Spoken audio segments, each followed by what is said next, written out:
and you'll be able to see in qualifying 2 tomorrow, Jack Miller going for pole position up against Pecco Bagnaia, who beat him to it last week, with Johan Zarco just in there too. Stefan Bradl rounds out those top 10 positions with Miguel Oliveira the best of the rest. And worrying signs for Mir and Rossi, and some huge names with Pol Espargaro further down the order.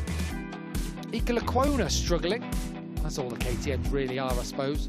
Yeah, it's quite a way off there though, Gav. I was looking at that Equilacquona. You know, 2.25 seconds off still after all these laps. As you can see, the rest of the field sort of concertinaed together, haven't they? But he's sort of hanging back there. A second covering the top 15. Alex Marquez in 16th, 1.003 seconds. In fact, Brad Binder, 1.092 in 18th, away from Jack Miller's time. It is cigarette paper thin between the riders in MotoGP. I have to say, it's so tough to call.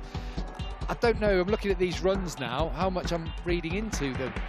I think the runs for me are actually too fast. We talked about needing to do the laps in the 55s for race pace, so target 54s I think is too quick. You're going to use up your tyre, so it's one of those. They're going to be working on a different strategy ahead of Sunday.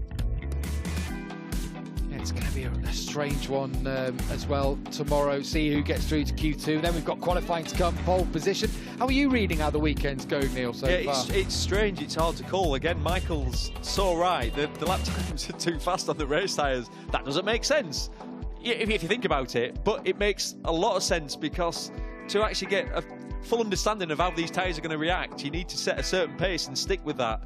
So what we're going to see in free practice 4 is the riders using the used tyres, and that's when we'll have more of an understanding of who's got what pace. Interesting there was Jack Miller in turn 1. I heard a couple of people say how strong the Ducati actually was in that first sector, through turn 2 in particular.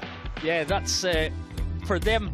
They expected to obviously sector 4, that's Ducati territory, but it was working through sector 2 as well, so they definitely are finding a little bit of something with that chassis this year and a bit more turning.